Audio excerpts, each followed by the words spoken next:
Hello and welcome to the skating lesson. I'm Dave Lees.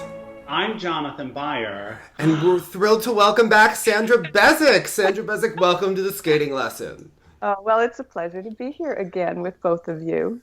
Yes. Now, we invited you on to discuss the European Figure Skating Championships, but you have actually been very involved in skating again this season, even though you keep a low profile. But you just did a little show. You told me you were doing a little show in Spain, just a little thing with Javi. And this little show had Evgenia Plashenko, Yuka Sato in it. You worked with David Wilson, Kim Yuna, and Kurt Browning, my boyfriend Jeff Buttle. So tell us all about this show, this creation, how it came about. Well, Javi and his people asked us, David and I, to make the show and make the tour. Actually, it originally started out as a 5-city tour, and it ended up, or 5 dates, 5 cities, and they ended up adding a second show in Madrid because ticket sales were amazing. And they were all first-time producers and scheduled it in a way that was very, very difficult because we had 2 shows in November and then the finally 4 in December. So it was spread over a lot of time. And so our cast evolved from November to December. So we made the show on the November cast and then adapted it for the December and then once again for the TV date, which was the last date in Madrid. But it was such an experience because Spain doesn't know skating. They love Javi. He's a super megastar there, and tickets, just sold out like crazy, which was fabulous. But the audience didn't know what they were watching, which was really wonderful because they appreciated so many different things that we all take for granted now. So it was really nice for David and I to actually do the whole tour. So we were in every single city, working on the show, calling the show, doing everything we could, but we were learning the audience in the process as well. The original concept of the show was really the idea of Javi bringing his universe home, that he had spent a lifetime pursuing his impossible dream, and that he's always been going away, and now this was his opportunity to bring his universe and his friends to Spain. And so our idea was to show a little bit of everything that skating can be, based from what Javi's done. We drew from his work. And then, of course, whenever I make a show, I draw from the cast, so, and what their strengths are and personalities. So it came together. We had musical guests as well who toured with us, and it was really, really a wonderful experience. It was, difficult, exciting, fabulous. The cast was amazing. And what was really wonderful about the audience was that they appreciated everything. They appreciated sort of the bombastics of like an Adagio team with, headbangers and Detroiters and all of that. But then they also really fell in love with the purity of Yuka Sato, with just a jumper. Like, they really went silent and appreciated pure skating. They could recognize it. And it's a cultured country, and they're surrounded by art, and they appreciated everything that we had to offer. So that was very exciting. I love Spain.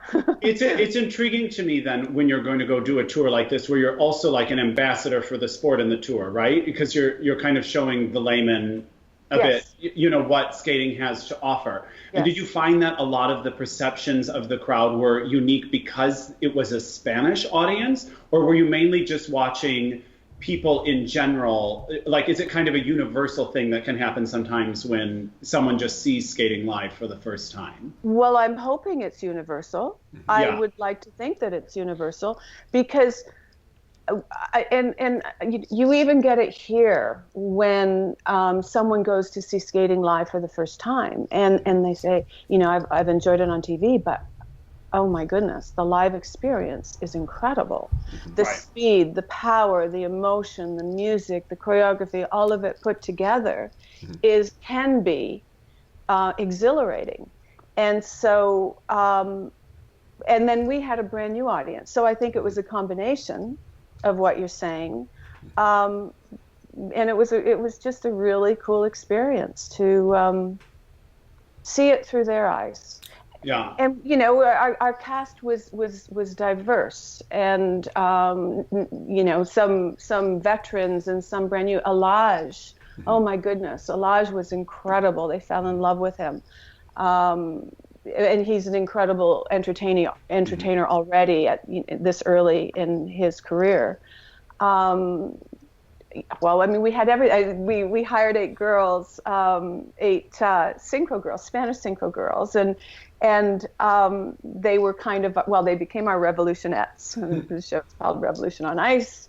They named themselves, at David's suggestion, the Revolutionettes, and they loved it. Mini revolutions, okay. Yeah, but they were wonderful. Their skating skills are not as strong as a lot of the top teams, but they were so professional and committed to the whole process, and we adored them. So, and even like at one of the final after parties, there was this girl who sort of came up, and she kind of could have passed for a revolutionette. She actually was an imposter and started telling everyone she was a revolutionette so that she could, you've made it. Yeah. So cute, because they became stars as well in the process. So, we had from them to, in the final show, Gabby and Guillaume. So, and Kurt came back for the TV date, which was pretty cool. So I want to ask you, because,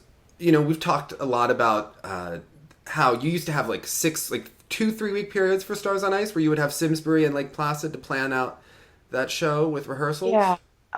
We would have at least 3 weeks. I can't even remember. I mean, we would do 3 weeks in Simsbury. It evolved, right? And then we do a couple of weeks, because we spent good 10 days teching, which is gone now. It's so, the teching part is so important. And I think that's been lost a little bit, because yes, you can do so much lighting on your computer or on their computer in a room prior to prep, but unless you have that time in the building with the skater, with all the elements, you really can't create magic. And that was always one of my favorite parts of making the show, was bringing that all together.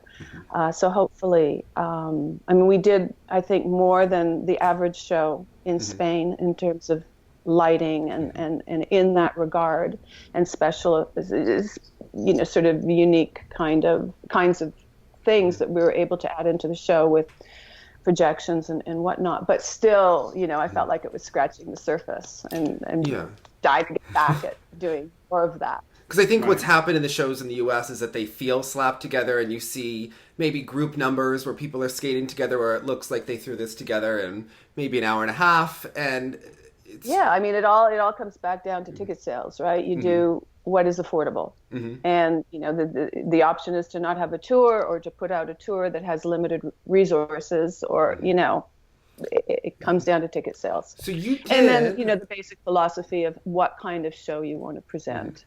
No, I thought something I wanted to ask you about is, because you actually did, I would say, an ambitious kind of production number with the cast, with Yuna being the chaplain flower girl, or I forget what the character is called, with the umbrella, the girl, and then you had all of the men in the chaplain tuxedo. So can you talk a little about how you're able to pull girls? They were revolutionettes. Oh, they were okay. Charlies. Yes, we were doing this gender thing. Anyway, it started from Javi. We looked at Javi's material, and one of the things, of course, was his Charlie Chaplin. He'd done the short program and the long program. And in the first leg, we had Anna and Luca. And so I was like, little light bulb ding. Well, there's a Charlie. So, and then we've got these 8 girls, and, we were looking to make a production. And so I thought, well, let's do, I looked up how to say too many in Spanish, demasiados, too many Charlies, demasiados Charlies. So that became the original production. We workshopped with a couple of synchro girls in Toronto from Nexus who were divine. David and I workshopped with them, sort of, put our music together, put the concept together of, this sweet thing, worked in Ana and Luca on location in Pamplona, and then Javi and the whole, it was a bit of a throwback. The girls didn't know anything about kick lines and pinwheels, and so we were doing that, and working Javi in, and it was just a really fun, sweet 10 minutes of top of Act 2. And then, of course, Anna and Luca were not available in December, but we were getting Yuna, and we wanted to keep Charlie's alive, the Desmasiados Charlie's, to continue. And so I suggested, why don't we work Yuna into it? Because we certainly didn't want to steal anything from Anna and Luca. They brought so much of their own personalities to that. So we wanted to make it completely different. And so I thought, rather than trying to duplicate it with another dance team or pair team or a couple, let's, rethink it. So we thought, well, Yuna could be the girl. And we had this bench that Anna and Luca had used, and so we just kind of did what the music told us to do. And so, and the girls, our Charlies were the Revolutionettes, and they were completely committed to their characters, to their role, to all of it. And it was great. We had so much fun, and Yuna loved it too. Because she was disappointed she wasn't in the opening number. She wanted to do more production. So we made this for her, and we really liked it. How'd you get her? Because she hasn't skated very much. She did do a little skating last spring after the Olympics. How did you get that call or find out that she was going to... Well, that was David, of course, because he had made her last show in Korea just recently, and saw in her that she was getting the bug back to skate. And he suggested her and presented the idea as, for her, an opportunity to get out, get back on the ice, for it not to be a massively pressure situation like it is for her normally in Korea, right? It's just so much for her. It would be in a country where she could walk the streets and not be recognized every 2 seconds, and get out and skate. And she's and she decided that that's what she wanted to do. So she joined us, which was wonderful. She's adorable and just such a special young woman, and so low maintenance. So not the diva, and would have done anything that we asked. And she, the minute she agreed to do the show, and although she wasn't jumping in the show, she was jumping in rehearsal and working on that. But she just started making sure that every number that she was going to do was just going to be good and sharp as she could. So she trained for it. She cares. Now, there was actually, she had a viral fall or mini viral fall that happened on social media. Of course, the TV date, she's doing a little All of Me number, very cute in a tuxedo, and hit something or tripped or whatever, go boom. And it's and I hadn't introduced the concept of reskates to the production team. So, there wasn't even a suggestion of trying to fix it. It was what it was, and I thought it was kind of endearing because the way she handled it. Everybody trips. We all fall. So I'm curious about Yuna, because Mao always was such the lyrical, beautiful skater that you could really appreciate, more like a Yuka. What is it about Yuna where maybe her leg doesn't always extend as much as Mao's, but she just has that it factor? Is that something you see in rehearsal? Is it when the lights come on? What? Well, more so when the lights come on, but you see the wheels turning in rehearsal. she likes to work. Mm-hmm. She likes variety. She likes to be challenged. She likes all sorts of different kinds of music. She likes to experiment. We were worried that she might not want to do the Charlie number because we were going to set it 4 or 5 days before she was actually going to perform it. Mm-hmm. And she likes to be prepared. She's not like Javi. She needs time. So we were concerned, but then when she saw the number and saw the concept, she was just like jumped right into it. So I want to be a Charlie too. She would have done anything. She would have danced with the 8 girls. She would have done anything. And I think that openness is something that's innate in her, and something that David has brought out so much over the years with all the variety of music that he's given her, but then something that she also hasn't necessarily maybe had complete freedom, or felt she hasn't had freedom at home, just because she's such a mega star. And there's this idea that if she makes a mistake that that will be a bad thing, but in fact it's just normal and human. And yeah, I mean, it was really nice to have her. Do you think we'll see her skate more now that she's jumping? I mean, obviously you just don't get your double axel back for you. Yeah. Yeah, but she's a competitor, right? She saw everybody else warming up. It all kicks in, yeah. It all kicks in. And not in sort of so much of a competitive sense against them, but hey, they're stepping it up, and everybody was working so hard that she just, she came with that work ethic anyway. So yes, she's going to skate some more. So now, have you seen Michelle Kwan skating around on Instagram? Could you and David twist her arm? I mean, can we get her in Spain over the holidays or something? Wouldn't that be awesome? Yes. Yeah. So you also were involved in Evgenia Medvedeva's short program. So before we can go Javi when we discuss the men, but I wanted to bring this up before we get into it, is that you were part of her original short program, which originally started out, and everyone loved it at the test skate and thought that it was moving her and stretching her. And then under competition pressure, it kind of got muted. So I just wanted to ask you about, that creation and what it was. Yeah. And when we chose that piece for her in the summertime, she was very, very much on board. And it really matched the mood she was in. She was bright and excited, excited about life and excited about the changes, and actually wanted to do something even more of a departure from her personality. So, and we actually, sort of pulled it to that point because we thought that was doable. I mean, we had great fun with her. She was just like bubbly and excited the whole time, and she turns on in every practice, in every day when you choreograph. She's just there and present. It was fabulous. So and we were so pleased at how her first performance of that went in Russia, and we were all happy.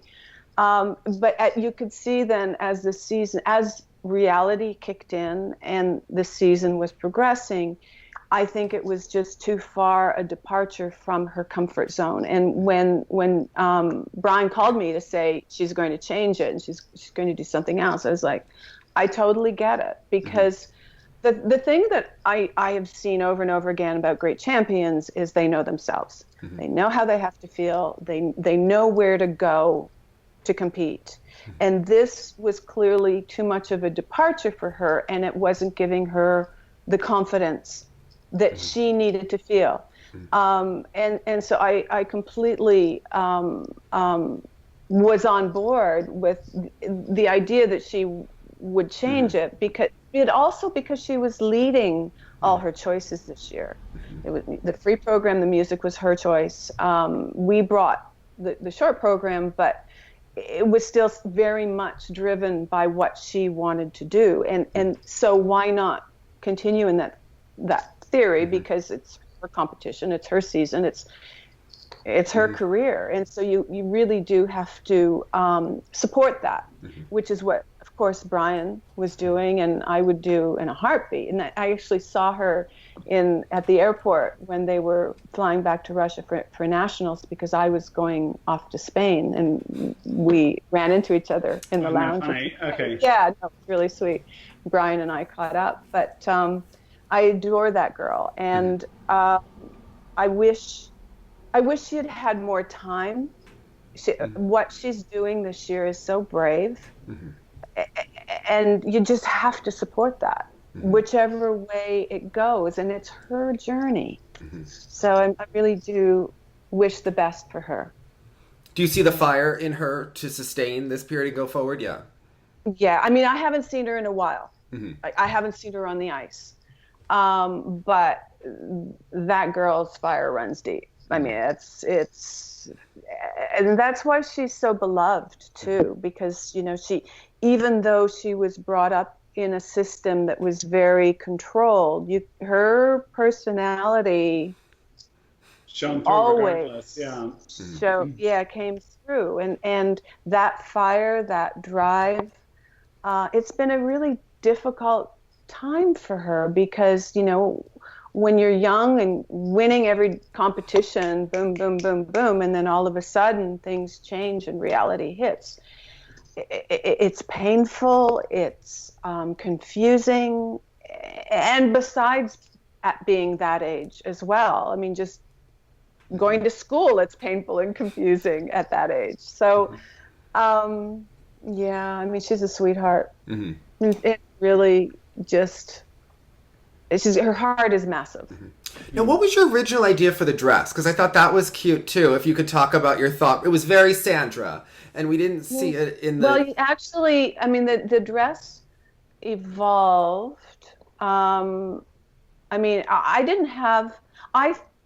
Way back, I thought whatever it was, it needed to be bright, and then when we worked, and oh my goodness, the designer's name is. Is it Matthew? Matthew, of course, who's fabulous. He came. Okay. Originally, I thought it would be really cool to do sort of a tuxedo, a number that had a tuxedo vibe, and this was before the Charlies and all of that. It's just a coincidence. And then that sort of veered off to this piece of music. Then I thought it needed to be bright. Just bright. And I didn't have a preconceived notion, because I really wanted Mathieu to bring his ideas forward because I'm a bit of a control freak, and I sometimes impose too much. So I wanted You're among friends who get I wanted to hold back. And then he came up with what I thought was a really modern take on sort of a little bit of a tuxedo-y kind of thing. And then it evolved from there. And I think all of that was just too much, too soon.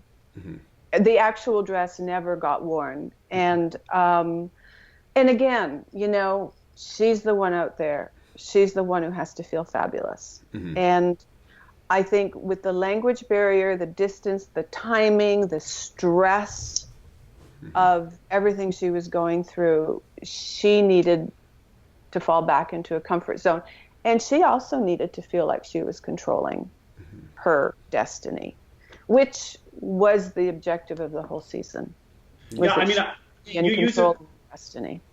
I think you used a great term when you said brave. I mean, it's a pretty bold move to say, I have had success, I have achieved a level, and I will now literally change every aspect, from the clothes to the music to the choreographer to the country I'm residing in to the coach to the technique to the everything. And then when you have to, under spotlights, when it really comes to it, it's hard to trust and let when you're still learning what you're trusting and letting. Yeah. Exactly. And in the summer, when life was light and exciting, she was far more open. And then, of course, reality strikes. And also, she knows herself. She knows. And if she's not feeling exactly right, she's going to fix it. Yeah. So that's great. Now, I'm curious, when you worked with her, had she already been receiving backlash? Because at a certain point, not yet. It was about the Russian test gate. Yeah, maybe by the I think test. Yeah.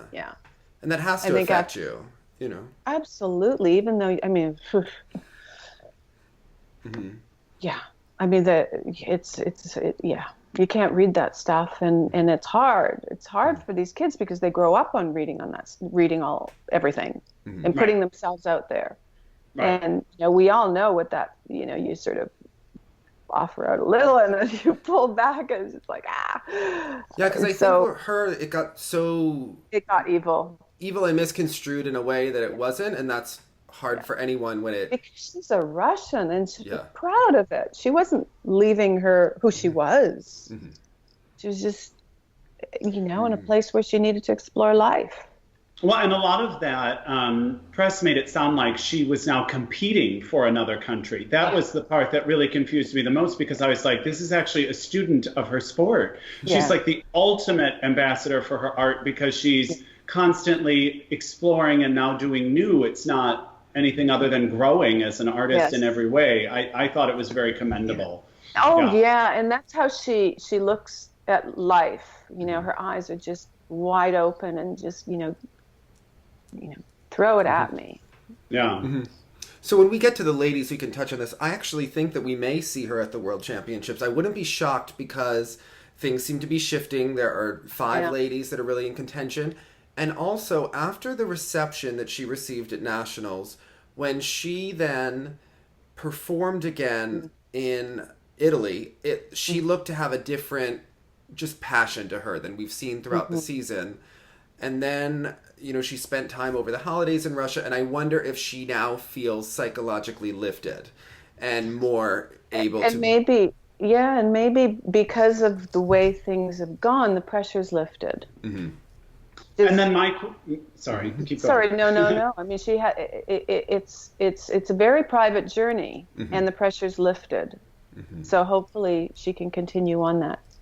I think a question is there a need to go to Worlds, and does that help her reclaim her relevance? Or I always wonder, as you're saying, because it's especially difficult for choreographers and people like that to be making all of those judgment calls right off the bat when something is so new versus once you have the time. Is it a blessing in disguise to not get Worlds so that things can slow down and you can look at the drawing board for next season a little slower and less frantically or something? Well, yeah. I mean, I had thought in the summertime, actually, wouldn't it be great if she could take the year? I mean, I didn't say that to anybody. It was just in my head. It's like, wouldn't it be great for this girl? Because there's so much she wants to learn. Mm-hmm. Right. And technique that she had to really dive deeply into, readjusting a lot. And you can't do that and get ready for a competition around the corner. It came so late. There's 2 different things. Now, I don't know what's best. I'm not, there on it. I'm not there to read it. I'm not part of that group. I'm here if the phone rings, and I adore Brian and Tracy and the team and David, of course, and her. Mm-hmm. So I'm just, whatever you need, I'm here. If you don't need anything, I'm still here. Okay. Now, they don't need me. They don't need me. Can you see a difference in her flow since Tracy? Have you noticed a change? Oh, yeah. Okay. Yes, I did. Mm-hmm. Yeah. Okay. I think that one of the things that she had said was that she looked at all the, a lot of the other skaters and just, why is covering the ice so hard for me? It just takes so much effort, and they don't look like they're taking any effort. So she really wanted to accomplish that. And Tracy's, of course, a master at teaching that. So tell us about your wine dates with Tracy. How often do they happen? We mentioned them on the last show. Yes, I love the idea of you two going out together. What kind of a restaurant is it? Yeah. We have our little spots, or sometimes actually Tracy hosts sometimes, but there are 4 of us. There are 4 girlfriends from back when we were kids.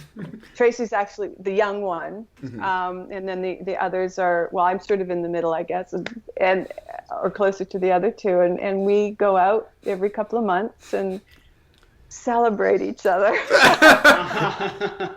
I mean, we're each other's cheerleaders, and we know each other pretty darn well. And so it's I mean, you know what it's like with friends. I get the vibe, and it's so funny. We got to see her at U.S. Nationals, which is obviously very different. Usually maybe she was there commentating for the dance, but seeing her at the boards, she has a real presence. And I think people were surprised that maybe Brian wasn't there, but Brian was at Europeans, obviously with Javi, and obviously that was determined because they imagined that Evgenia would be there as well.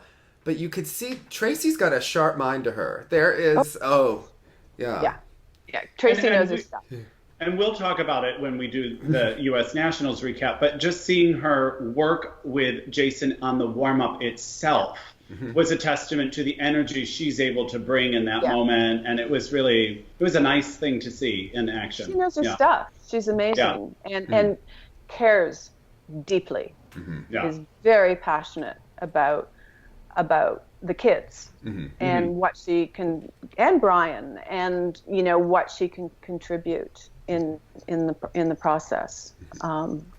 She's and she's so experienced from so many different angles, right? From being an Olympic medalist herself, and knowing what that feels like, what that feels like to step on the ice in that situation, what you need to feel like to step on the ice.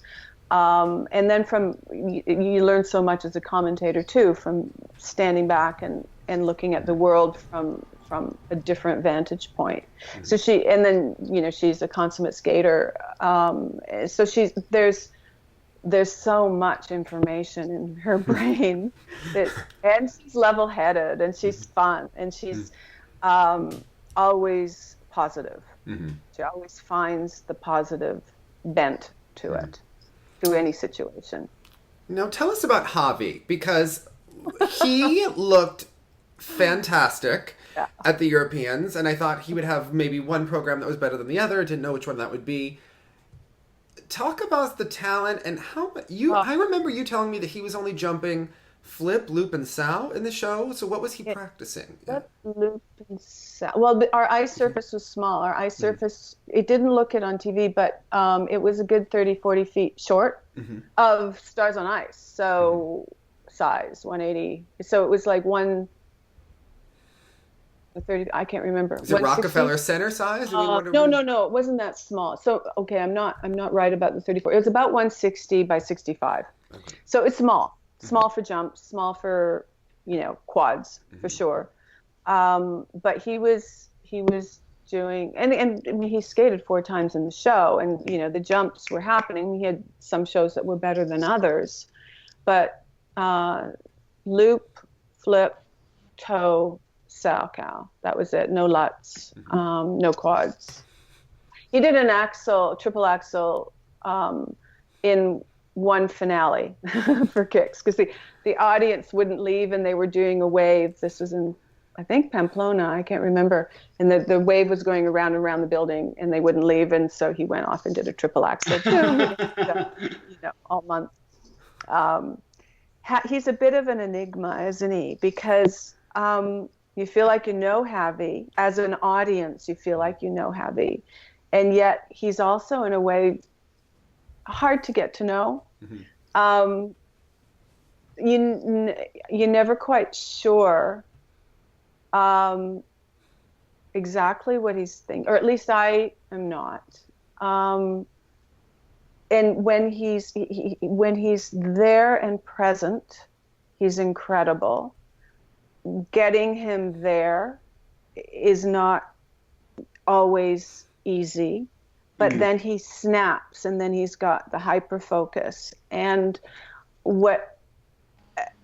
he's very Spanish. He's very laid back, very much now is now, and why prepare? So I think his 8 years is a testament to his talent and certainly his attitude as a competitor, but it's also a testament to Brian and Tracy and how they wrangled that natural ability, and David for the material.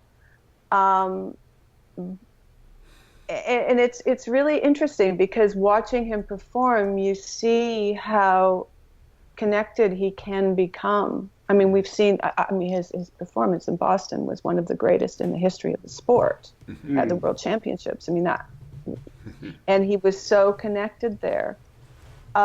This year, it was just so strange for us that he was even considering competing, because it just didn't seem like he cared. But I now, in sort of looking back and reassessing it, he owned Europeans. Europeans is so familiar to him.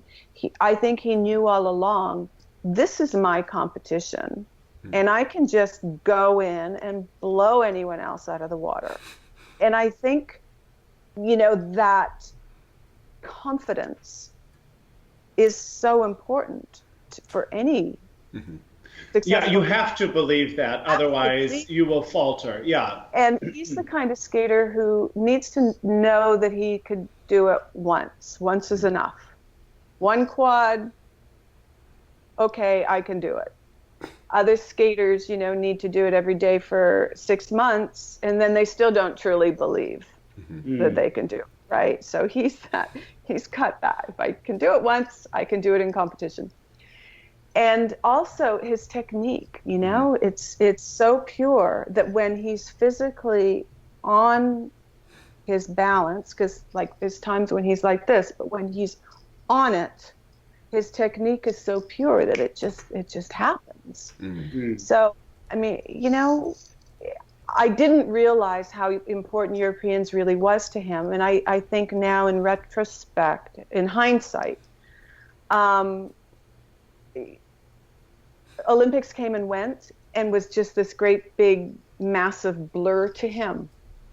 And he just felt so much pressure for his country, and he was sort of protecting a medal as opposed to fighting for something. And I think he wanted to own a competition one more time before going. He didn't train. We all know that. Were you blown away watching that skate, the free skate? Yeah. It's one of those things that Frank Carroll said to you, Dave, when he was like, literally, Christopher Bowman, I mean, obviously they're very different in many ways, but he was like, there is just this thing. It wouldn't matter. He'd come in 10 pounds overweight, he'd come in, do nothing, and then all of a sudden he'd lay down like a world's medaling program, and you're like, I don't understand where that comes from. Yeah. How is that possible? I know, and it breaks every rule, right? And as a coach, and I've been around for so long coaching or choreographing or whatever, and it's like, no, you can't break that rule. Yeah. Like you can't. You have to train. You have to focus. You have to. And he broke the rule. Yeah.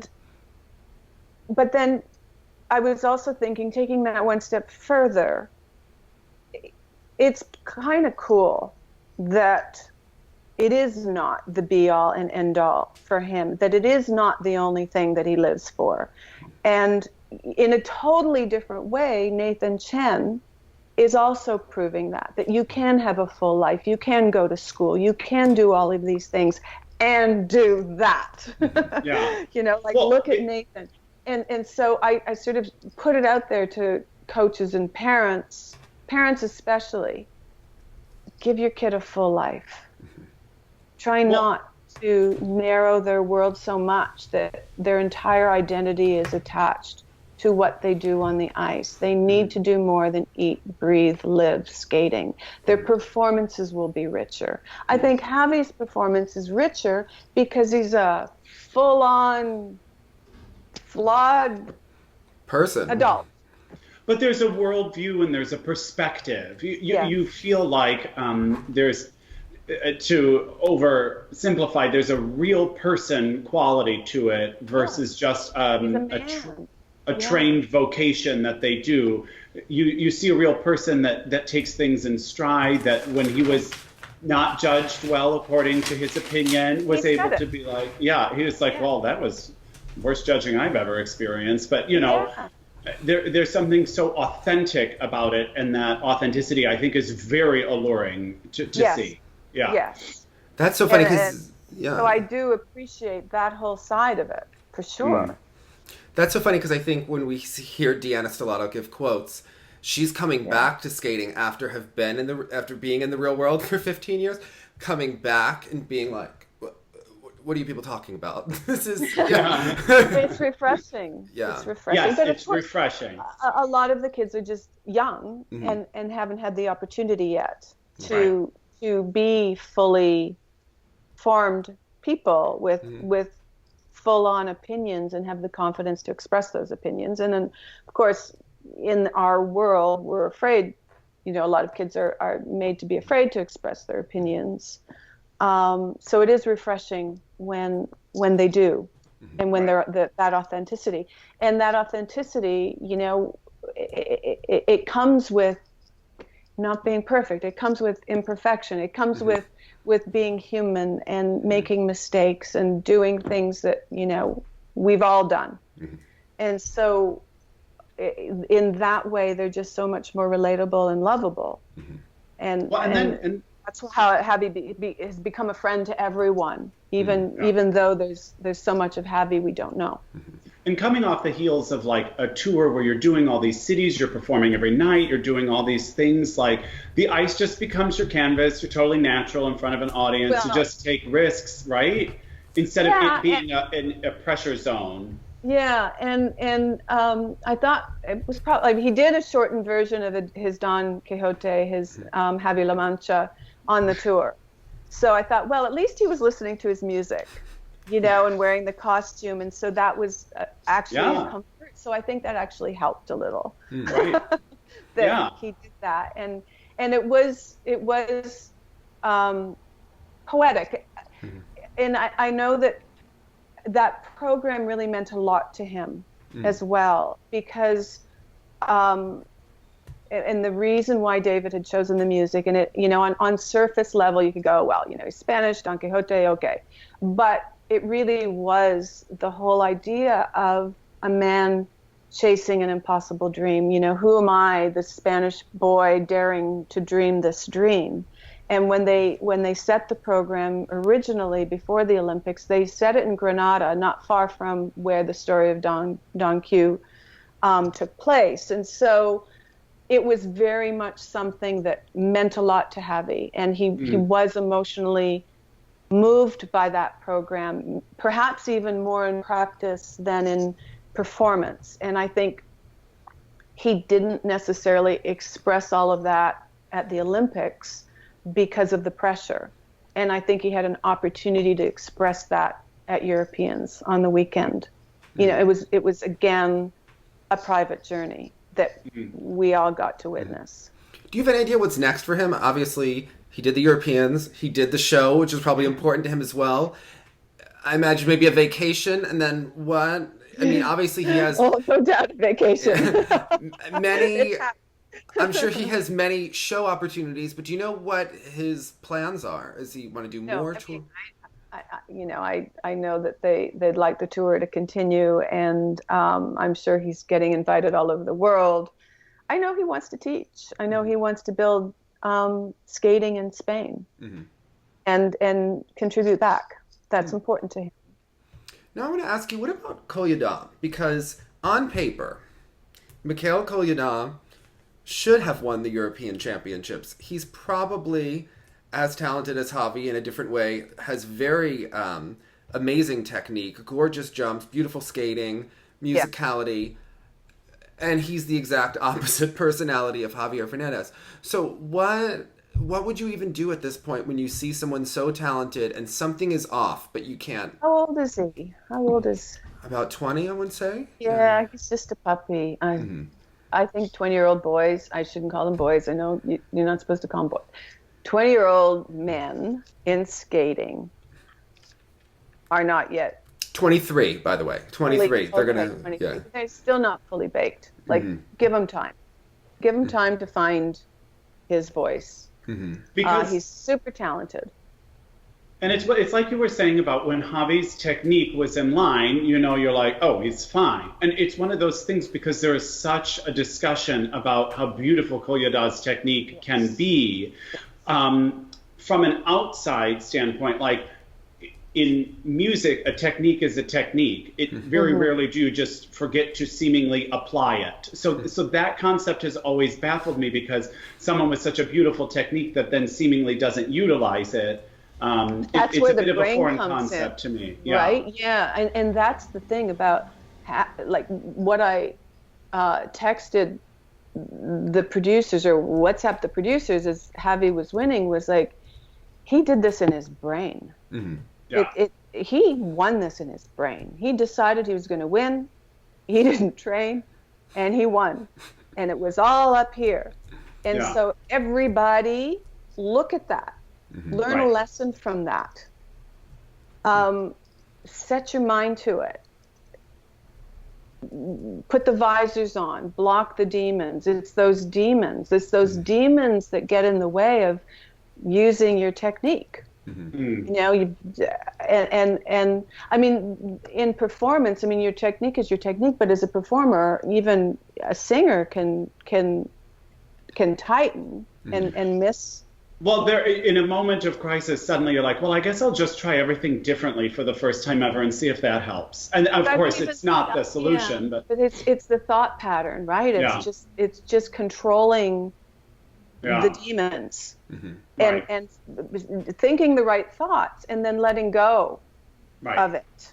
I mean, he must have been in decent. Being in the moment. He must have been in decent shape, obviously, for doing 4 numbers in a show. He's obviously not been away from an audience, so he doesn't have that where you're returning to the comfort. Yeah. He had that comfort. He had the comfort of being friends with the ice. Mm-hmm. Right. And being friends with the audience. Mm-hmm. And so, and he relied on everything, all the positives, and kind of dismissed that he didn't train. Mm-hmm. Right. Now, I'm curious about you. When you saw Kolyada's performance, for some reason, I can watch other skaters and I get so annoyed that they're doing Carmen. Is his more authentic or more interesting that he hits different nuances? The men don't do his Carmen as often. Mm-hmm. So I like a man to do Carmen. It was well done. Although I wasn't quite sure about the habanera, the Carmen's entrance, right? Were you thinking that too? I was like, well, that's an unusual part to include. Yeah. Boy parts. Instead of the slinky part, the striptease part, Exactly, I had no issue. Carmen's entrance and the okay, but I don't, Hey, I know we're all really tired of Carmen. I like a man doing Carmen, in a different way. And, I would do Carmen again in a heartbeat because I love the music so much. It's like, I want another crack at it. I've never done it. I guess I have done it for somebody competitively, but. And we've not seen men like Kolyada do Carmen with that kind of deportment. Sometimes we have seen Carmen used to help infuse faux artistry, but to see someone with real presence. He can pull it off. Yeah. It's very effective, especially in the Toreador moments, because he has that kind of machismo, kind of open shoulder kind of thing going on that's really alluring. I didn't know that Toreador is not a real word. It is only a word. It was made up in Carmen. You must know this too. In for the opera. Because torero, because I kept calling, because we did the 2 toreros. Yeah. So it was a setup to have these comedy, and I kept calling it Toreador, and they were in the meetings. They're sort of everybody's looking at me, and so I looked it up. Okay, I've been using Toreador, and it's only for Carmen. Right. And real matadors are toreros, and Toreador is a made-up word. So how's that? But they sing torero a lot in the opera as well. But then we also just, instead of saying escamillo, we just say, the Toreador, like whatever. Exactly. Yeah. Okay. Yeah. Were you getting inspiration? So you went to a lot of flamenco shows in Spain, Sandra, where you were very... 3 times, baby. Oh my God. There was one restaurant that the owner is friends of the producers, and his mother was a flamenco dancer and father was a restaurateur, and together they built this restaurant that has authentic, like truly authentic flamenco, and they change the artists every week. And so they pull from the best in the world, and it's also a Michelin star restaurant. So, oh my God. And so I went 3 times because, well, first they took David and I, and oh my goodness, during, one of the women's performances, and the stage is just tiny and they're just feet from you, and it's just so amazing. And I looked over at David and I went, I'll have whatever she's having. I want to feel that. And then we wanted to take the skaters, the November cast. So we took the skaters. David and I went for a second time. And then when my family came over Christmas, because we were there for Christmas, I really wanted my son to see it. So I took him again. So I went 3 times, and each time different artists. I mean, just. And you see all these movements. You go, oh, I want to steal that. Oh, I want to steal that. And there's just too many. There's just too many. But we did put one move into the show. Well, at least one we put. Do you want to demonstrate? Can you do it? David would. It was this. She kicked this like karate kick, and it was just because they can be so lyrical and yet they can be so strong, earthy, pretty, and I like that. So the kick made it into the show. Now, did you see Kevin Amos at Europeans? Because I'm thinking if you're casting this for next year and you're going back to Spain, he's only in France. I know he trains in Florida, but it's over the holidays anyway, and he needs to be the start of Act 2, I think. He's in that Stephen Cousins role, that position that you would put in the show. I think that Kevin has something, He's good. I loved his program. Yeah. At Europeans, his free program. I thought it was beautiful. There was such thought put into it. And that's where I get frustrated, where I just really wish the judges would go out on a limb and reward that in a bigger way. I'm amazed by the movements that he does where he is sliding and turning at the same time, which is obviously extraordinarily different. That back outside, sorry, I'm right out of the screen, that back outside death spiral position, sort of that back pivot position that's super stretched and a slide. I love that. I'm always amazed at anybody who can actually come up with something unique. We so rarely see something unique like that. It's so hard. I wish it was rewarded so people felt comfortable to take more of those kinds of risks. Because, we talked about this during French Nationals, even this program or whatever that Guillaume did for him. It was just something fun. And I just kind of enjoy when people are giving me something different. And that needs to be rewarded. Yeah. It must be rewarded. It can't all just be cookie cutter. It's amazing because he took some moments and some homages to Papadakis and Cizeron, because he does this. There's this leg move, and I'm using my arm, but and he leans back. But he did it in transition with the triple Lutz. That made it. He didn't just borrow it; he improved. He did something more out of it. And then he had. I only saw it once, but this really cool curve into a triple flip that went horizontally across the ice. Yeah. Yes, am I right? Yeah. About that? It a flip? I just thought, how cool. Yeah. And he's very French, where the axle is amazing, and then you look at the toe jump technique and you're a little confused, but overall it's just wonderful. It's just very French. I loved it. Well, I mean, the French have history, right? I mean, the French have a history of producing men who are creatively out there. Yeah. All in different ways, right back from, my day with, oh my God, I forgot his name, but there was a guy who was completely avant-garde and crazy. Yeah. And everybody loved him. And Matteo Rizzo from Italy won the bronze. We should point that out. Yeah, 10th in the short. How did that happen? I watched about a minute and I thought, he's making mistakes. How did that happen? Was everybody else not very good? Yeah. But how did that beat Kevin? I think Kevin was fourth and it came down to points. I mean, levels and things like that, and the spins. Matteo, yeah. And I think Kevin has the magic, is what I think is missing. And he had the program. Yeah. Yeah. The program's got to count for something. Mm-hmm. Right. More. Yeah. More. Agreed. That's my thing, too. And because they now are on a +5, -5 system with the jumps, you can get up to 50% of the jump, rewarded with positive grades of execution depending on what you're doing and how it's weighted. They haven't changed the weight of the components. So someone like Kevin, who does have wonderful skating, that needs to be increased then as well, so that it's not so shifted balance. Technically. Yeah. Yes. Because it's almost like now it's 60-40. Like it's almost like how the free program figures. Figures. Yeah. Because I think they have, you can get such a huge balloon, Nathan Chen score, but what about if there's a Patrick or a Lambiel who's going to get, do that artistically? Yeah.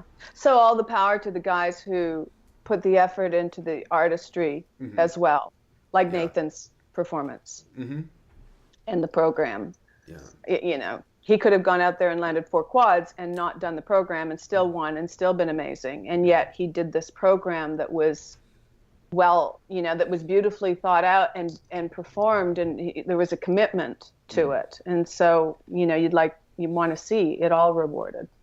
And that's a tricky moment for me then, when inevitably Samarin has been really just consistently right there. Yet when Dave and I have talked about like important skating versus just skating that may yield a result, he consistently becomes a skater who on paper the accolades have been far more impressive than I think I even remember to give him. Yes. Because for me, it's just hitting kind of bare minimum marks in order to get to a place, but leaves me a bit cold. And it's not particularly why I'm drawn to skating, our placements that he gets. And why our audience is drawn to skating. Our audience beyond the immediate skating audience.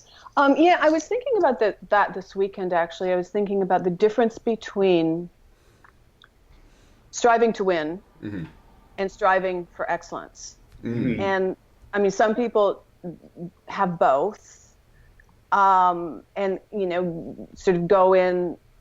But there are some, like Gabby and Guillaume, who you just feel it wouldn't matter if it was a competition or not. It wouldn't matter who else was there.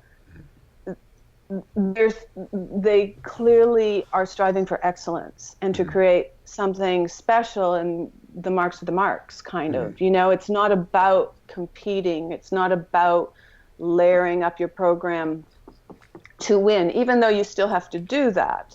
It's not the priority. And so, and like different coaches and different schools of thought are you teaching your kid, your skater to win and compete and play the numbers game, or are you teaching them the skills to be a great skater in every respect? Yeah. And those priorities, really separate, don't they? Like, you can really see what you're saying, the difference of that. When people talk about like a Terry Tuberidze skaters, well, they're winning. Why are you criticizing them? And that's an interesting point there, because but they're at a certain age, they begin to struggle just to skate. And that's so sad, because these are, beautiful, talented girls who shouldn't. It seems like they're disposable, but these are little lives and beautiful talents who have, giving their heart and souls. And why wouldn't you want let them make a full impact and have a full impact and have a full career and happy life from this experience? And to me, when Zagitova was performing, I felt like she's losing the skating. Like, it looks harder for her to skate. She was struggling. I thought she was struggling. Has she grown? A bit. She's 16, and And, everybody has performances where they're going to struggle. And that could be, right? But it's been growing over the season. It's been getting worse. And you can see it in her eyes that it's like, it's not, the comfort. Mm-hmm. And that, to me, falls back to, again, fundamental technique. Mm-hmm. And, when you're struggling, if you have that to fall back on, mm-hmm. then the answers are kind of there in your technique. Mm-hmm. Javi's an example. You don't do a quad in 6 months and you go out and you do that because your technique is pure. And her technique worked for her a year ago, but it's not working anymore. And I understand that Medvedeva But there's technique and there's technique, yeah. right? I think Caitlin Osmond is a perfect example of someone who had all the fundamental technique, could go work through injuries, mm-hmm. work through challenges, and come out the other end a world champion mm-hmm. as a fully, as an adult. Yeah. Because her skating technique and mm-hmm. her ability to cover the ice and her jumping technique is so sound. Yeah, I'm not surprised at what's happened to Zagitova. One, we've seen it from so many of the skaters from this school already, but at the start of the season, we started to see jumps that were so easy last year started to be under-rotated, and it looked like a struggle to get it around. And then she lost the loop combination. That was under-rotated in the short, missed completely in the long.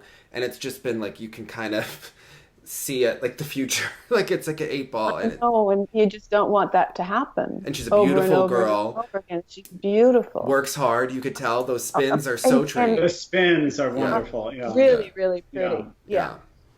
And it looks like she is working extremely hard and it's just not happening. So it has to be frustrating. Yeah. Because then you start to get into the thought pattern of why is it not working? What is not happening? And you lose what's wrong confidence. With me? Yeah. Yeah. Because you're doing what you used to do. I've been a 16-year-old girl. Mm-hmm. I know where we go. Mm-hmm. Yeah. What's wrong with me? I'm no good. Yeah. Right. Yeah. That's tough. And especially when it's compared to, it's interesting to see even if it's in the form of a burlesque program, the longevity of maybe a Mission kind of edge jump. You just see core differences. In the same way, important programs, there's also important jumps. Mm-hmm. And Dave and I have talked about, we may see a very impressive that someone can do a quad, mm-hmm. but sometimes you're like, oh, okay. It still doesn't have the gravitas or the impact of a really well-executed other jump. And just one final point to the program thing, I'm a big nerd and was listening to Joe Inman's judging seminar on IJS or whatever when they were talking about certain performance and composition.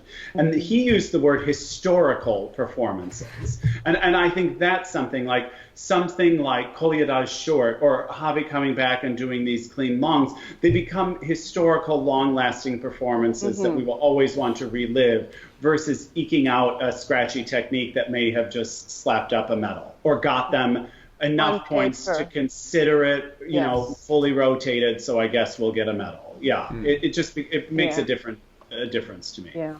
Now, what did you make of Sofia Samodurova, who won here? Because to me, this is a really interesting thing. She has all of the sloppiness that Mission skaters have, but she can jump. She has the technique and the confidence. And the music is not what I would advise for a free skate, but she sells it at times when she is. She owned it. Yeah, she owned it. And she's an interesting personality that's emerging there. Yeah. It was nice to see somebody feisty. Yeah. And sassy and it was fun. She was fun. The purple dress reminded me a little bit of Katerina's '88 short, right? Yeah. With that purple and the stuff. The feathers. Yeah, exactly. No, I mean, you got to hand it to her. Like, I mean, it's not music I would have thought of. They love Christina Aguilera, but like the blaring, jazzy, not like the beautiful. But, it's also nice to see a girl be your age. Either not be your age and also not be, just either the ethereal waif mm-hmm. or the drama thing. Like, it was just feisty. Mm-hmm. It was a bit of a throwback, wasn't it? Mm-hmm. Yes, to a Euros of the 90s. Yeah. One of my eras. Yeah, Okay. that was. But I think what's interesting about her, you talk about the feistiness. Here's a young lady who, she's at the beginning of the season, 5 months ago, she trains with Tuktamysheva, who has her triple axel back. Zagitova is the Olympic champion. Medvedeva is coming, competing as two-time world champion, Olympic silver medalist. She's someone who wasn't really lined up to have a very great season. She won a surprise medal at Skate America. Now she won the Europeans. She made the Grand Prix final, did well. I think we will see her at the Worlds. So I think she has definitely earned her spot. Yeah. Yeah, she has, and it's that too, isn't it? Mm-hmm. Yeah. So it's having big, what? Yes. Right. Yeah. It's interesting because, Konstantinova was 4th here from Russia, 11th in the short, 2nd in the free. But to me, if they are to replace anyone, I imagine, unless Zagitova pulls out with some sort of an injury, that she would be the one to kind of... If, they're going to have this test skate in a couple of weeks where Tuktamysheva and Medvedeva get to perform, I think if either of them blow the lights off, they'll go with them. Otherwise, she'll go. Yeah. So. Well, and it's tough because as I strive for mindfulness and in the moment in my own life, you just think about this poor girl that has one bad short and she's crying tears because of what the impact she knows immediately from. I cannot imagine that pressure because every step of the way is a fight for that world spot. She is qualifying for the worlds time and time again, it feels like. And unfortunately, she knew, like maybe we all knew, that in that moment, even though it seems harsh, but in that deep of it is harsh. Of a field, they have too many other outstanding viable options. You just kind of let it go. Even though she did an admirable comeback in the long, I really think that she knew it was over for her then. Oh. Can you imagine? That's what we saw on TV. Unforgiving. We saw that on TV at the U.S. Nationals in the pairs when Kanan O'Shea missed a lift, even when Deanna and Nate missed a level, and they all were fearful that they were 4th and wouldn't get to go to 4 continents. Yeah. And for them, that's a huge deal because we only have one spot for the pairs at Worlds, and of course, Tara and Danny were up for that spot. It was interesting to see the drama and the disappointment, but you also have to think that that's gripping television too, and it's it was not for me, it's too much for me. Well, it's too much, but it does keep it's the old wild world of sports, the thrill of victory and the agony of defeat. It's why people watch. Right. I'm not wishing a bad performance on anyone, but it's an unforgiving sport. Yeah, it just is in so many ways, and that's why it's been so compelling for so many years. And Vivica Lindfors from Finland wasn't expected. I think everyone thought that the Russian ladies would probably sweep the Europeans. In this field, she wound up, winning a medal, which is just huge. For that country. For them, it's great. Yeah, it's great. Yeah, I think it's so important for all the competitors to just always keep in mind that there are no givens. Mm-hmm. Right. There are never any givens. Yeah. And that the power of the moment and the power of your personal, control and mental strength is can be so significant. Of just taking advantage of leaping in, taking advantage of an opportunity. Javi showed it to us. It's like, I'm sure he got many lectures in the last 6 months about, all those other guys are out there working their asses off, and you think you're going to go in and win? Okay. Yes. Well, Yes, I do. And yes, I will. Yeah. And yes, I did. Yeah. That's so Kurt Browning and so annoying. Yes. So it was Kurt too. Kurt loved that being put on the wire like that. Just loved it as a competitor until he was done, until he no longer was interested in being that anymore. But when he was in the height of his competitiveness, I mean, he had such killer instinct. It was fantastic.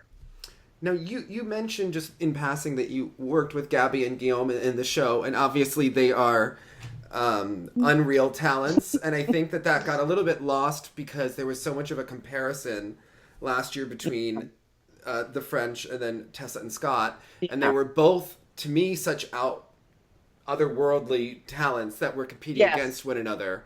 Yeah. What did you think of them? Because this is a little bit of a departure for them in their free dance. And I've noticed that they've changed the costumes, they've amped up the music in the middle, and it made it grittier, earthier, and it's not the same old. Yeah. No, it's not the same old, and I'm not, because I was in Spain for a really long time in November and December. I've sort of missed this whole season and people's progression and all of that. So I only saw Europeans, and I loved it. So I don't know where it came from. And I loved the grittiness. I loved that they still remain true to who they are, but pushed. They don't have to be, in my opinion, versatile and try and do everything. I think it's really important that they stay true to themselves, because they're so exquisite and so beyond everybody else that why would you want them to be anything but themselves? But it is nice to see them push where they can go.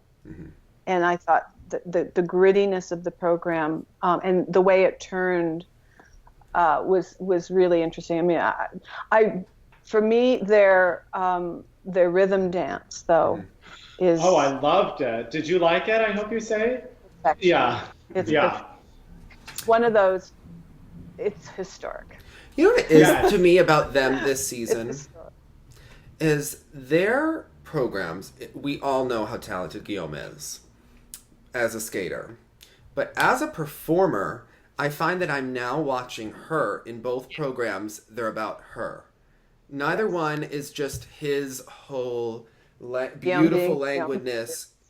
She is giving us like French Lilith Fair in the free dance, and this seductive tango in the rhythm dance that was really such growth for her. They're a year better. Yeah. Yeah, and what I would like to give credit to, seemingly in Montreal, they do this thing where they may take a very talented man and a talented girl, who unfortunately is constantly compared to the amazing qualities of the man. Yeah. And they are able to not only improve the ability of that female skater, but also instill them with a sense of self and confidence that they're able to bring an extra quality to it, increasingly every single, to embrace it instead of apologize for their wonderful partner. Yes. Well, everybody is given equal standing. Yeah. And they all step up to their fullest ability. That was the other thing that I was thinking about when I watched them. It's just and from everybody from that school is the respect for the work, the respect for each step, the respect for skating. And if you're going to do a 3-turn, it's going to be a gorgeous 3-turn. It's not a quick little bent leg 3-turn and 2 back crossovers to scurry into the next fabulous move. It's that 3-turn and those 2 back crossovers or back crossover, whatever it is, are as glorious as the move. And this is what I wish could be more applied in single skating. Agreed. Where every single step, not just the jump, not just the spin, every single step is precious. That's what Michelle had. And Yuka. Yeah, and Yuka, and a lot of skaters grow into that. I think, and there are certain skaters certainly who do have that. That Costner, I mean, it does take maturity, but it also takes the coaching priority, and what you ask of your skaters, what's important, the focus. And now, I mean, when you watch sort of middle level teams, you really see that, like, you see more so the limitations IJS can put on a team in terms of sameness all around. But also, you know, when I watch like a great comedy or something like that, I love going back to my favorites because those are the ones you keep seeing layered jokes and other subtle things you never notice. And this is what's happening also with the Gabby Guillaume situation is you look closer at that position in the rotational lift or the spins and you're like, oh, actually they are doing a neat variation on all of these things that are so, you can just keep watching it and notice more nuance. Everything is broken down. Everything is broken down and nothing is left to chance. Right. It's all thought through, and then it's still, they still are able to release the emotional restrictions to still perform. You know, so they're not, you know, seized up by all the detail. Right. They're able to perform freely and emotionally, and it's still an emotional experience. I could watch them all day long. I have a technical question for you. Okay. I started that and cut you off. You wanted to talk about the spin. Go into it. I just like it. That's all. I love it too. Okay. The Montreal school in Gabois, they have an edge class that we've seen videos of in them all skating. Do they put their weight on the blade in a different spot? Okay, I haven't seen that edge class. It's the edge class. There have been clips on YouTube. There's the On Ice Perspectives channel, but they. But he's been traveling around. You're gonna have to send it to me. I'll send it to you. But what I'm asking, I have a twizzle question, Sandra. No.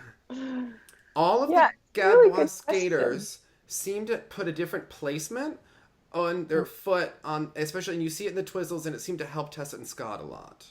I have to plug in my, maybe I have to plug in my hold on a second. I was making a nerdy point about the ice dance from Gabois, but I'm noticing in one of our ice dance, people perhaps can explain this, but they seem to have a different placement over the blade, and it seems to help the consistency of the twizzles and whatever they are doing. So further back, you're saying? Yeah, it could be. Because if you were to go out and twizzle, Sandra, where are you putting your weight on the blade? Well, you move back and forth. I'm probably like rocking back and forth, and I've got a pattern 99, so I couldn't be flatter. I would think I would think in the middle. They seem more in the middle of the foot to me, a little bit. Yeah. So we'll have to ask Marie-France because she probably won't tell us because she's so secretive. But and man, do they look like a million bucks. And then probably people rock to the if you're too far to the front, and then you rock to the Because I was noticing with Nikita and Victoria that he's not as deep in his knees as she is, and then when they do the arms up here, he's actually shifting his core upward and then losing balance when so I haven't analyzed dance twizzles like you have. I've seen a lot of them, Sandra. Okay. And then when you kind of recap the same programs like over and over 4 or 5 times in a season, you're like, oh, I guess because in general, and here, let's ask you this one. Let's just keep putting Sandra on the spot about ice dance questions we gave her no warning about. Well, no, that's okay. There's a discussion about Stepanova and Buchan over here, and then Victoria and Nikita over here. Yes. I happen to like the Buchan material more this year, but I am afraid I am giving into razzmatazz, showbiz energy as opposed to quality skating skills. And I was curious to get your take because the performance energy they provide is pretty alluring and intoxicating to me that I know I'm being bamboozled a bit and not watching their blades as much as I should be. But obviously we saw here, Nikita was very kind of high up in his body center. And Dave is mentioning getting a little flaily in the upper body with the twizzles. So it kind of failed them here. Yeah. I agree with the feeling of being bamboozled. I mean, The free, especially the short, is quite. I think also, and that made me think about music choice actually, because with their free program, I was thinking, oh, those poor people who have to train with them, and this, like you may love your music, but you're driving everybody else crazy. I've been there. I've done that. I got the impression that it was made for TV and not authentic. I got the impression that nobody in the room said, I need to skate to this music.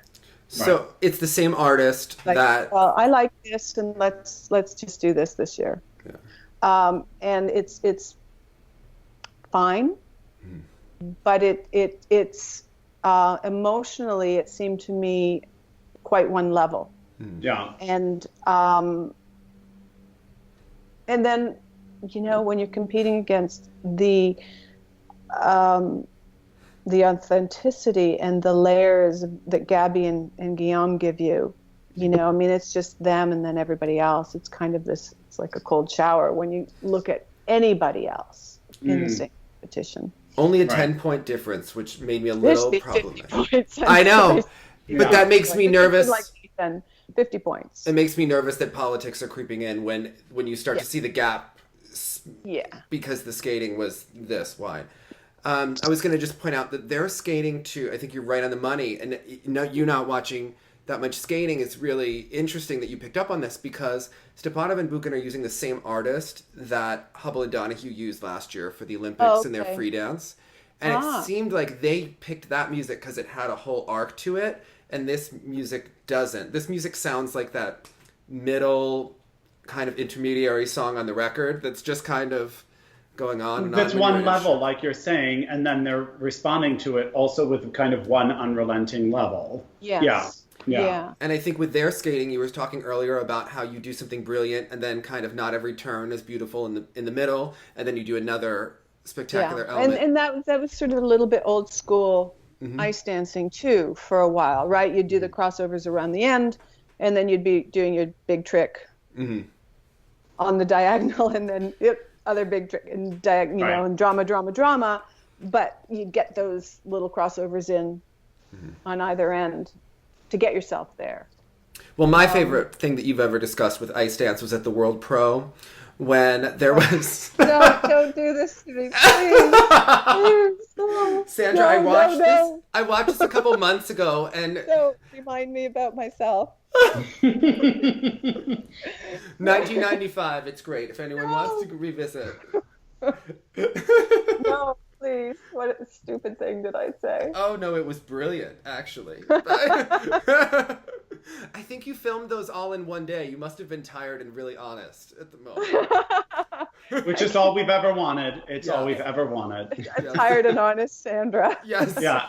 Well, she doesn't have to be tired, but we like an honest Sandra. Yeah.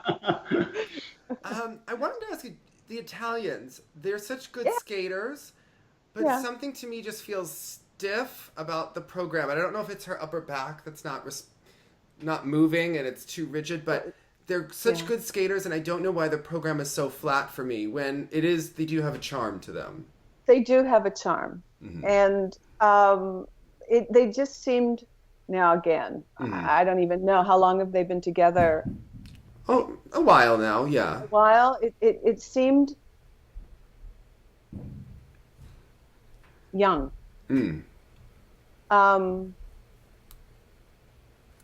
Maybe because Anna and Luca have been around for so long, and they've been in somebody's shadow for so long, that now, it's their moment. And but I thought the program was sweet. I liked that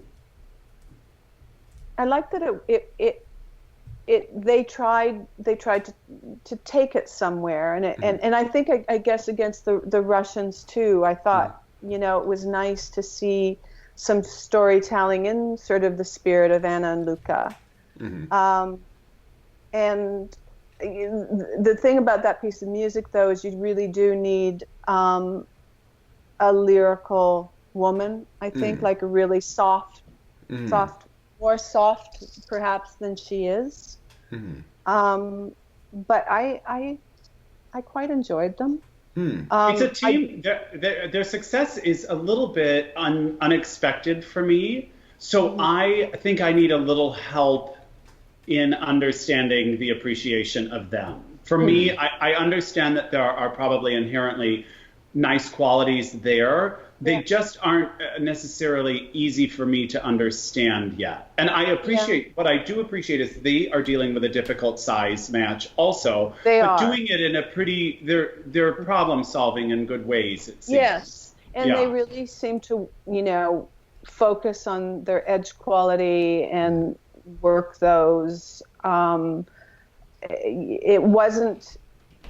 It didn't feel made for TV. It felt like they had an idea that they explored. It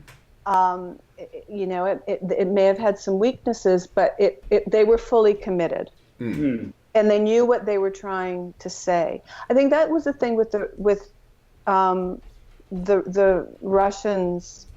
I felt like the skaters didn't really know exactly what they were saying. That this was cool music and I'm moving this way, but I don't really know what my point is. What the movement means. What the movement means and what's the point of the whole program.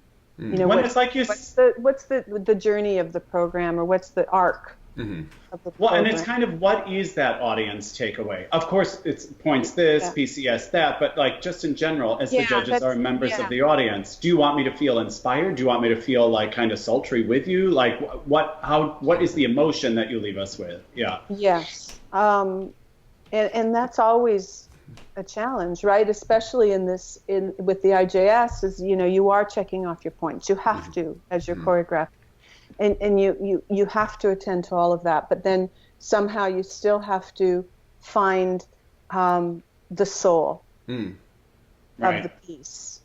And I felt that the points were checked off, but not necessarily an authentic soul.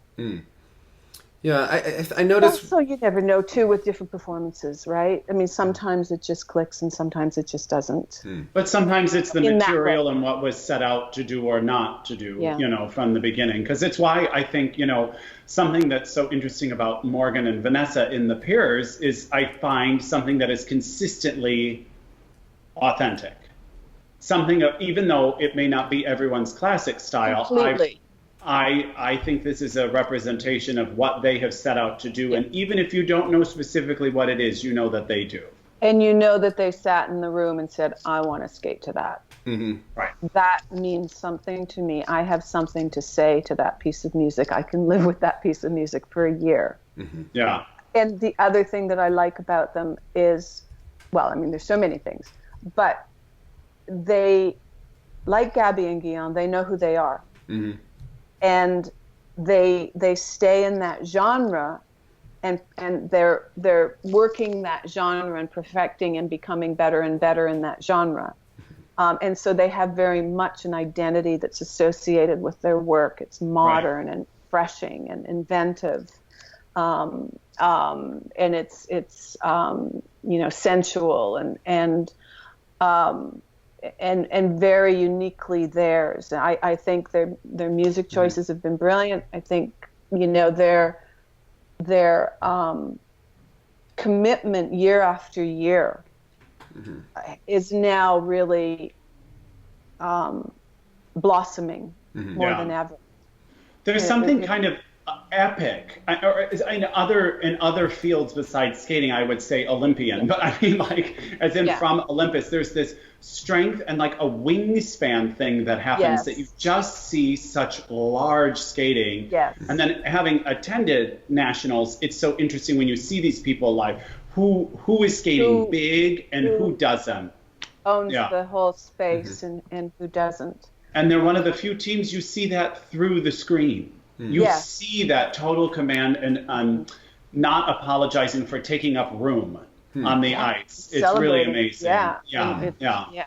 I think it's interesting with them too is that they don't have maybe the skating skills and the lines that Sui and Han do, or or other, Taras and Morozov. But that authenticity, I just forgot how to speak. That authenticity is why I believe they have had viral moments and other teams haven't. And there's something there, right? So when the general public starts sharing your performance and responding to it, there's some magic there that transcends the fact that she could have straighter legs and more refined extension. And I think to be competitive against the Russians on the world stage, not necessarily Europeans or, but on the world and Olympic stage, if they mastered that side as well, they would be completely unbeatable.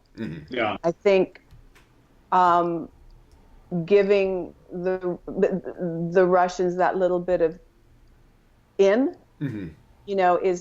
too bad. Yeah. But each year it gets better, and they're bringing something fresh to pair skating. Relevant.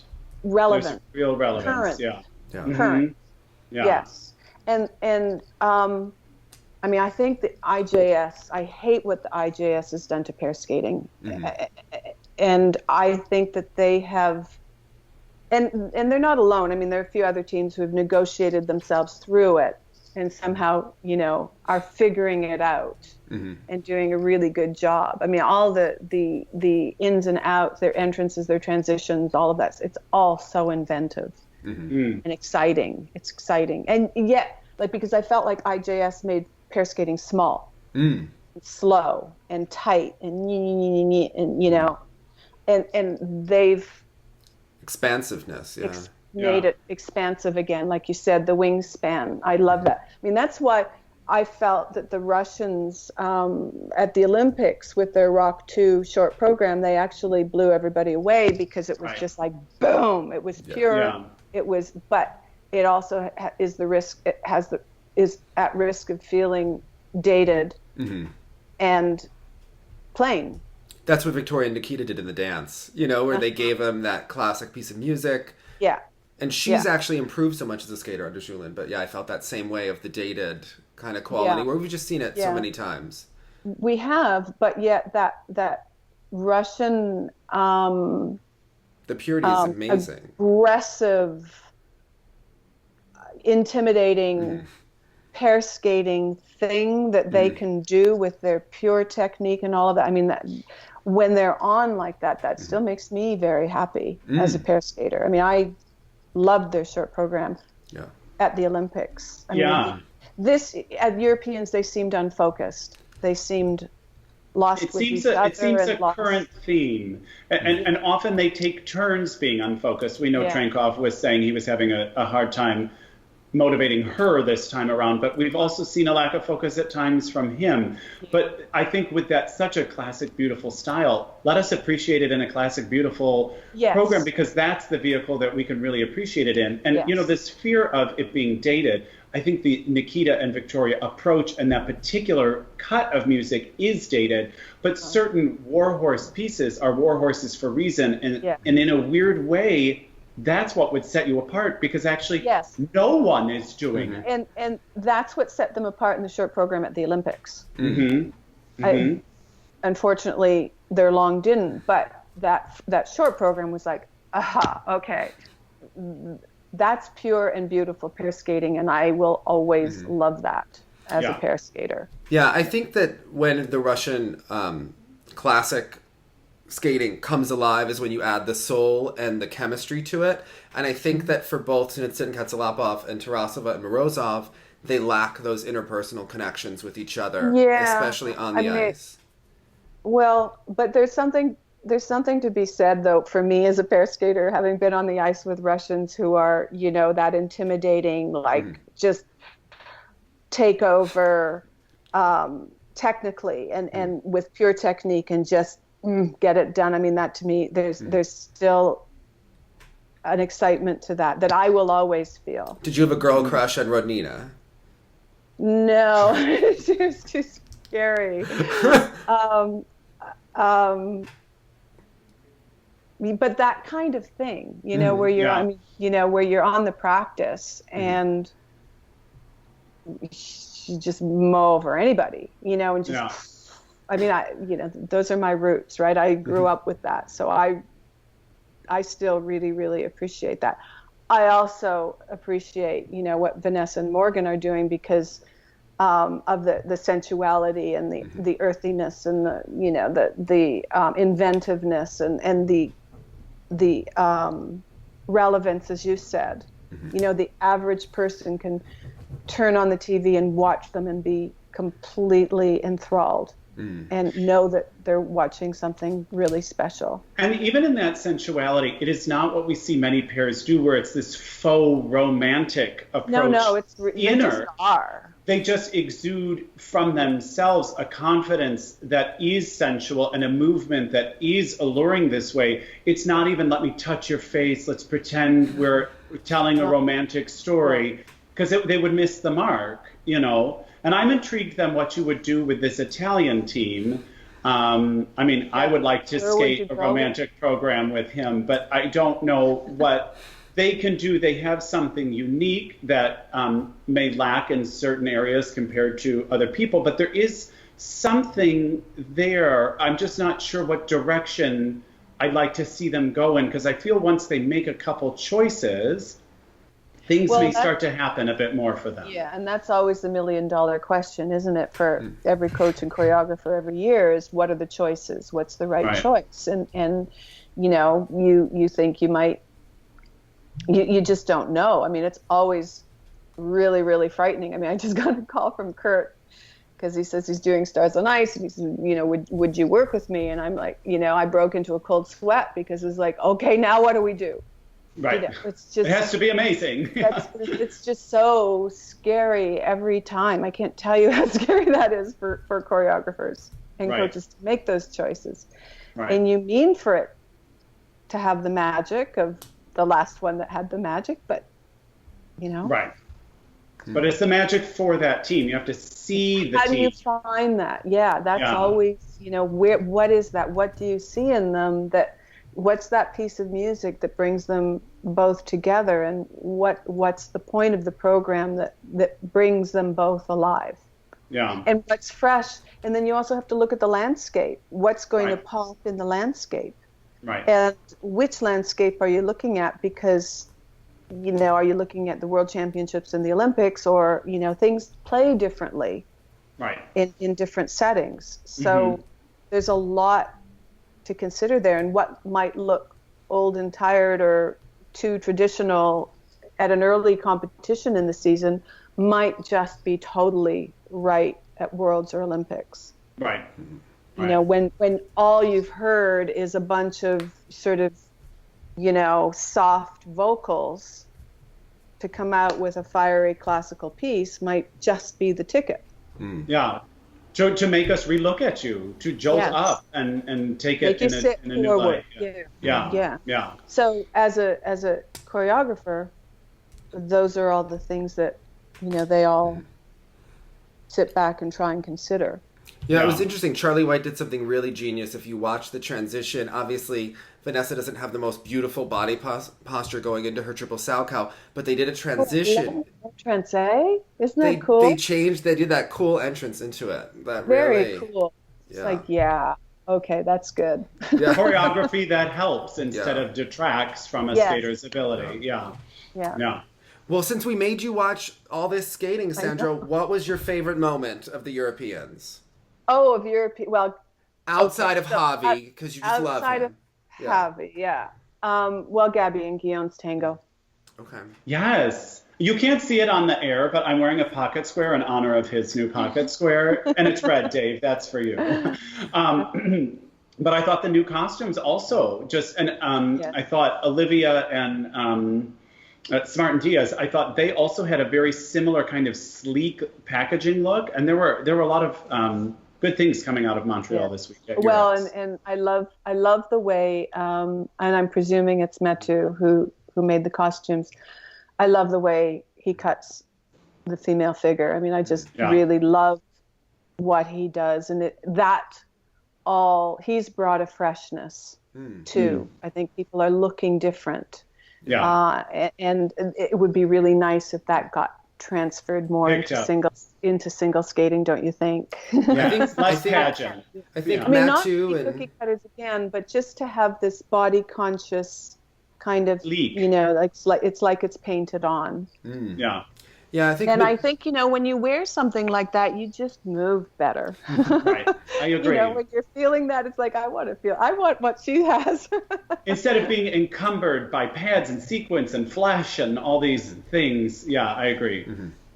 Well, my moment of the event was, I really like Papadakis Cizeron. I'm actually falling in love with the free dance, but in particular, their character step, which is a new element this year. And I think the knee slide, you have a choice of 3 elements. Oh, the knee slide thingies, yeah. Yeah. I think that those two things have made dance really interesting this season, and there's less sameness between them. Yes. And I would like to see that in the singles, whether or not they have a choice of just one spin that is choreographic, so you could do just a layback or just a headless scratch or something just with quality that doesn't have to have a million positions.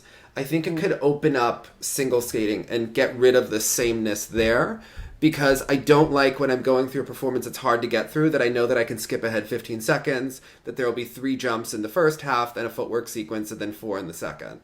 Yeah. And I'm just kind of bored by that. Kick after every jump, kick after minute. Yeah. I mean, Right. It's tough, though. Mm-hmm. It's just tough to,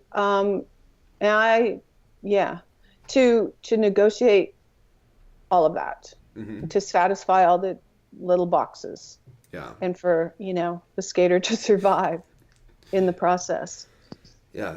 Yeah, so I think that if they could do something like that in singles, where they introduce these elements that are with more freedom, I think it's what sets these other programs apart. It's the creativity that's allowed to enter. But you know what? Also, it's the skating quality, the fundamental skating quality. I mean, the dance is it's just so much superior.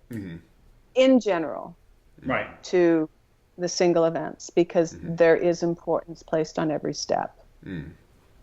It's true.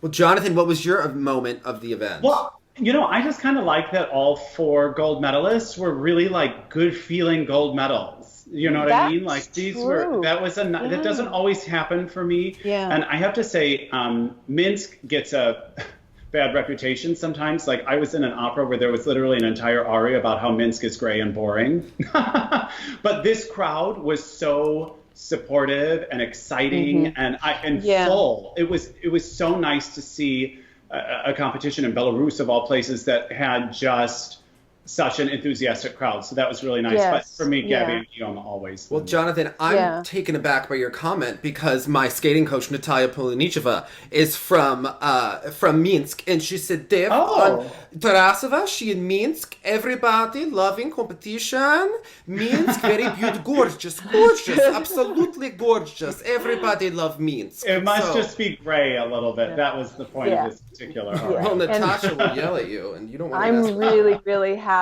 for Vanessa and Morgan too. I'm really, really happy that, I mean, they've had an amazing season. When you look, like they're just winning everything. And I haven't seen all the performances. I've only seen, the results, but they're just, and that whole thing, I'm just really happy for them and the team. So it's just nice to see pair skating break out like that. Absolutely. As always, we want to remind everyone, get in touch with your inner Sandra Bezic. Wear your black turtleneck with your hair. No, I'm. It's not black. It's not. Oh, it looks black. Oh. It's like a really dark plum, I guess, or burgundy. Oh, okay. Yeah. Nice surprise, Professor color Plum for over there. you. Yes. Hey, I love it. Yeah, except for red. Well, hold an edge and look sexy. Bye, guys. Bye. Mwah.